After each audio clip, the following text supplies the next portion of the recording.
কেমন হতো যদি মাত্র ১৭৫ টাকাতেই থাকতে পারতেন এমন এক রিসোর্টে যা কিনা দিগন্তজোড়া আমবাগানের মাঝখানে অবস্থিত, যেখানে পৌঁছাতেই প্রকৃতির শান্ত, স্নিগ্ধ আর কোমল আবহাওয়া আপনাকে জানাবে এক অন্যরকম অভ্যর্থনা। কুড়ে ঘরের শীতল ছায়ায় মিলবে ক্লান্তি দূর করা প্রসাদী, আর চারপাশ জুড়ে থাকা মন ভোলানো তালগাছের সারি যেন প্রকৃতির নিজ হাতে আঁকা এক অপূর্ব ছবি।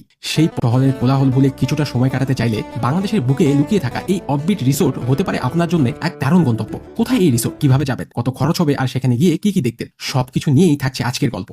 আর এটাই সেই রিসোর্ট যেটিকে অনেকেই বাংলাদেশের অন্যতম সাশ্রয়ী রিসোর্ট বলে থাকেন। এখানে যেতে হলে দেশের যে কোনো প্রান্ত থেকে প্রথমে আসতে হবে নওগাঁ জেলায়, এরপর নওগাঁ সদর থেকে প্রায় 50 কিলোমিটার দূরে অবস্থিত পোরশা উপজেলায়। মজার বিষয় হলো পোরশা ও এর আশেপাশের এলাকা বর্তমানে বাংলাদেশের সব থেকে বেশি আম উৎপাদনকারী অঞ্চলগুলোর একটি, যেখানে উৎপাদনের পরিমাণ অনেক ক্ষেত্রেই চাপাই নবাবগঞ্জকেও ছাড়িয়ে যায়। পোরশা উপজেলা থেকে মনোরম গ্রামীণ রাস্তা আর দিগন্তজোড়া আম বাগান পেরিয়ে পৌঁছে যাবেন এই অসাধারণ জায়গায় কুড়েঘর ম্যাঙ্গো রিসোর্টে। প্রত্যন্ত এলাকায় অবস্থিত হয়েও এখানে রয়েছে বিদ্যুৎ ও পানির সুব্যবস্থা, খাবারের জন্য রয়েছে তাদের নিজস্ব আয়োজন। ছোট বড় মিলিয়ে মোট 60টি কুড়েঘর রয়েছে এখানে, আর প্রতিটি ঘরই নিজস্ব সৌন্দর্যে অনন্য। সব থেকে বড় কুড়েঘরে একসাথে 6 জন পর্যন্ত থাকতে পারবেন, যার ভাড়া 1000 টাকা। আর দুজনের জন্য কুড়েঘরগুলোর ভাড়া মাত্র 350 টাকা প্রতি রাত। ঘরগুলো খুবই সাধারণ কিন্তু আরামদায়ক, রয়েছে জলচৌকি এবং অ্যাটাচ ওয়াশরুম সুবিধাও। তবে এই রিসোর্টের সব থেকে আকর্ষণীয় বিষয় হলো এর নিজস্ব বিশাল আম বাগান। মৌসুমে চাইলে গাছ থেকে তাজা আম কিনে খেতে পারবেন, এমনকি কুরিয়ার মাধ্যমে দেশের যে কোনো জায়গায় পাঠানোর ব্যবস্থাও রয়েছে। গ্রামীণ পরিবেশ আর পাখিরটা আপনাকে এনে দিবে এক অন্যরকম প্রশান্তি। আর রিসোর্ট থেকে কিছুটা দূরেই রয়েছে বিখ্যাত ঘুঘুডাঙ্গা, যা পরিচিত তার বিস্তৃত তাল গাছের সারি আর